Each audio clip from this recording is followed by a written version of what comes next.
पायल शाम को अपने पति के लिए जूस बना रही थी। तभी उसकी छोटी बहन प्रिया का फ़ोन आया। पायल ने जल्दी से फ़ोन रिसीव किया और कहा, मैं अभी तुझे ही याद कर रही थी। तुझे आम का जूस पसंद है ना, इसीलिए जब भी बनाती हूँ हमेशा तेरी याद आ जाती है। पर पायल की बहन प्रिया बिल्कुल खामोश थी।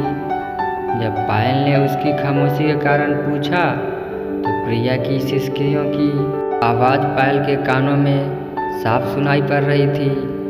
पायल बहुत घबरा गई और उसने प्रिया से जोर देकर पूछा कि आखिर हुआ क्या है।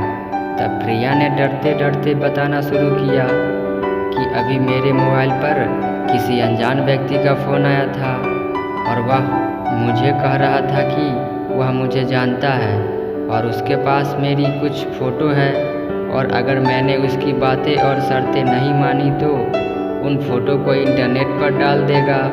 तब पायल ने प्रिया से कहा, प्रिया ऐसे ही कोई गलत नंबर होगा, कोई सिरफिरा ऐसे ही तेरे मज़े ले रहा होगा, तू डर मत, कुछ नहीं होगा ऐसे वैसे। तब प्रिया ने घबराते हुए कहा, दीदी मुझे उस इंसान से डर नहीं लग रहा है और मुझे उसकी बातों से डर लग रहा है। यह कहकर पायल रोने लगी। तभी पायल ने कहा, तो बताना उस इंसान ने क्या कहा तुझे।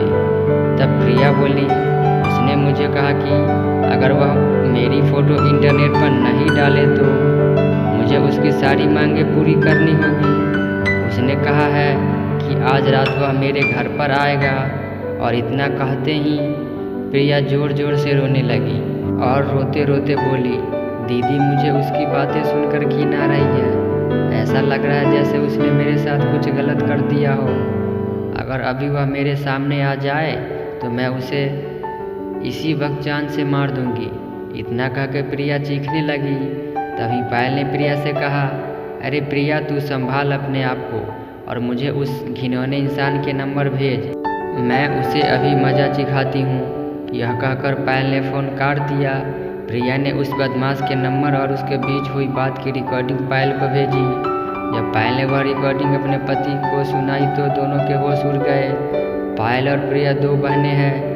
उसकी अम्मी का अभी 3 साल पहले ही देहांत हो चुका है और पायल की शादी अभी 1 साल पहले ही हुई थी। घर में बस अब उसके पापा और पायल ही हैं। अब मोबाइल पर ऐसी धमकी भरी अश्लील बातें कोई भी बेटी अपने पिता को आसानी से नहीं बता सकती। इसीलिए प्रिया ने सारी बातें अपनी दीदी पायल को बताई। अगले दिन ही पायल और उसका पति पुलिस स्टेशन पर जाकर उस इंसान के खिलाफ पुलिस कंप्लेंट करवा दिया। बाद में जब पुलिस ने छानबीन की तो पता लगा वह लड़का प्रिया के मोहल्ले का ही निकला जो मानसिक गंदगी से पीड़ित था।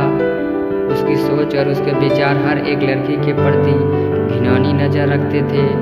उसे पता था कि प्रिया की मम्मी का देहांत हो चुका है और वह दिन भर घर पर अकेली रहती है और वे इसका फ़ायदा उठा सकता है। और वह लड़का अपनी बुरी नज़रों और घटिया बातों से प्रिया की आत्मा के साथ खिलवाड़ कर रहा था।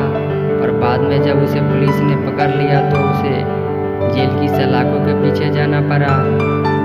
आज भी हमारे समाज में उस जैसे मानसिक रोगी बैठे हैं जो हजारों लड़कियां की आत्मा के साथ खिलवाड़ कर रहे हैं। इनमें से कुछ लड़कियां तो मजबूत होती हैं जो ऐसे रोगियों को अच्छा सबक सिखाती है और कुछ लड़कियां उनसे डर जाती हैं और उनकी मांगों को पूरा करते करते उनकी घिनौनी नज़रों का शिकार बनती है।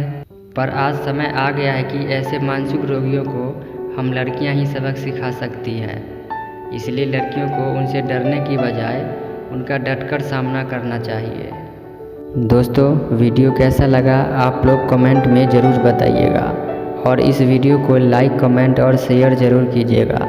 और अगर आप लोग चैनल पे नए हैं तो प्लीज़ आप लोग चैनल को सब्सक्राइब ज़रूर कीजिएगा।